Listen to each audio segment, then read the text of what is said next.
क्या आप जानते हो कि India fourth largest selling automobile का सेक्टर हब है, यानी कि इंडिया में चौथे नंबर में पूरी दुनिया में सबसे ज़्यादा ऑटोमोबाइल व्हीकल सेल होते हैं और इंडिया तीसरे नंबर पर है पूरी दुनिया में ऑटोमोबाइल के मैन्युफैक्चर के बारे में।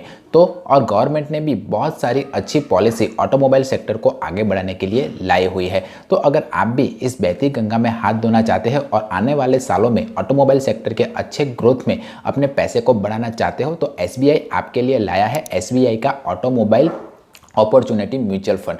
अब इसका एनएफओ 17 मई 2024 से लेकर 31 मई 2024 तक चलने वाला है। तो अगर आपको भी लगता है कि आने वाले सालों में ऑटोमोबाइल सेक्टर अच्छा खासा ग्रोथ करने वाला है तो आप इस म्यूचुअल फंड में इन्वेस्टमेंट करने के बारे में सोच सकते हो।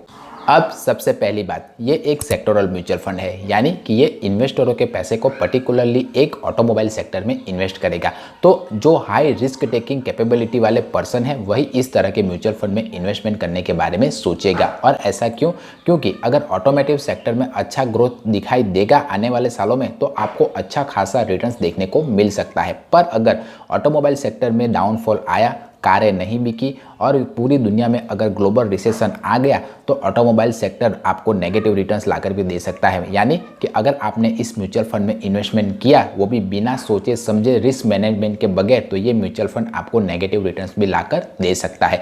अब ये म्यूचुअल फंड जो रिटर्न्स यानी कि जो इंडेक्स फॉलो करता है वो है निफ्टी ऑटो ट्राई इंडेक्स। अब इस निफ्टी ऑटो ट्राई इंडेक्स ने निफ्टी 50 इंडेक्स और निफ्टी 500 इंडेक्स की तुलना में कैसे रिटर्न्स इन्वेस्टरों को लाकर दिए हुए हैं इसके बारे में हम जान लेते हैं।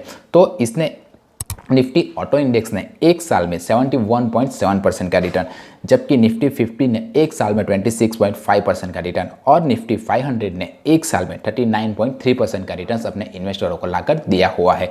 निफ्टी ऑटो ने 3 साल में 33.9% का, निफ्टी 50 ने 16.9% का और निफ्टी 500 ने 3 साल में 20.5% का रिटर्न्स अपने इन्वेस्टरों को लाकर दिया हुआ है।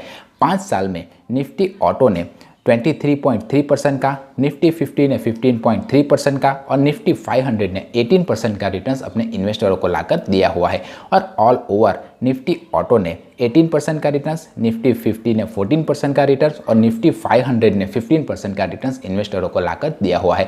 तो इसे देखकर तो आप यही सोच रहे होंगे कि ये म्यूचुअल फंड अच्छा खासा परफॉर्म करेगा आने वाले सालों में, पर ऐसा नहीं है क्योंकि ये जो पास्ट रिटर्न्स है उसकी कोई गारंटी नहीं है कि ये आने वाले सालों में अच्छा रिटर्न्स देंगे या देंगे ही देंगे। अगर मार्केट अच्छा रहा तो ये म्यूचुअल फंड आपको अच्छा खासा रिटर्न्स लाकर दे सकता है, पर अगर मार्केट में डाउनफॉल आया, पूरी ग्लोबल इकोनॉमी में रिसेशन आया तो ये म्यूचुअल फंड भी आपको नेगेटिव रिटर्न्स लाकर दे सकता है। ये बात आप ध्यान रखिएगा इन्वेस्टमेंट करने से पहले। तो अगर आप एक लॉन्ग टर्म के लिए इस म्यूचुअल फंड में इन्वेस्टमेंट करना चाहते हो 10 साल या उससे ज़्यादा के लिए, तभी इस म्यूचुअल फंड में इन्वेस्टमेंट करने का बारे में सोचिएगा। और इस म्यूचुअल फंड में इन्वेस्टमेंट करने से पहले अपने पोर्टफोलियो को बैलेंस कर लीजिएगा। अगर आपने अपना पोर्टफोलियो बैलेंस नहीं किया है तो मुझसे आप करवा सकते हो, उसके लिए आप मुझे डायरेक्टली भी कॉल कर सकते हो। अब इस म्यूचुअल फंड का जो फंड मैनेजर मैनेज करने वाला है वो है मिस्टर टनमन देसाई। और अगर आप इस म्यूचुअल फंड के एनएफओ में इन्वेस्टमेंट करना चाहते हो तो 5000 रुपीज़ की इन्वेस्टमेंट के साथ स्टार्ट कर सकते हो। और एक बार ये म्यूचुअल फंड अगर लिस्टेड हो गया तो उसके बाद आप मंथली 500 रुपीज़ की एसआईपी के साथ इस म्यूचुअल फंड में इन्वेस्टमेंट करने के बारे में सोच सकते हो। अगर आपने एक सर्टेन टाइम ऑफ पीरियड से पहले अपने निवेश के पैसे को निकाल लिया तो आपको 1% का एग्जिट लोड चार्ज लगेगा। अब हम इस म्यूचुअल फंड पर लगने वाले टैक्स के बारे में बात कर लेते हैं। तो अगर आपने एक साल के भीतर ही अपने निवेश के पैसे को निकाल लिया तो आपको short term capital gain tax 15% का अपनी पूरी निकाली हुई अमाउंट पर देना पड़ेगा। और अगर आपने एक साल के बाद अपने निवेश के पैसे को निकाला तो आपको long term capital gain tax निकाले हुई अमाउंट पर 10% का देना पड़ेगा और उसमें से भी आपको 1 लाख रुपीज़ का अजम्पशन मिल जाएगा। अब आप अगर मेरा ओपिनियन जानना चाहे तो मैं इस एनएफओ से दूर ही रहूँगा। और ऐसा क्यों? सबसे पहली बात, ये एक सेक्टर म्यूचुअल फंड है। नंबर 2, अगर इसमें गैम्बलिंग करनी हो तो इनिशियल तौर पर आप अभी इसमें इन्वेस्ट कर दीजिए, थोड़े दिनों बाद अगर प्रॉफिट दिखे तो आप इससे निकल सकते हो। नंबर 3, इससे भी अच्छे सेक्टर म्यूचुअल फंड मार्केट में अवेलेबल है तो आप उसको उसमें भी इन्वेस्टमेंट करने के बारे में सोच सकते हो।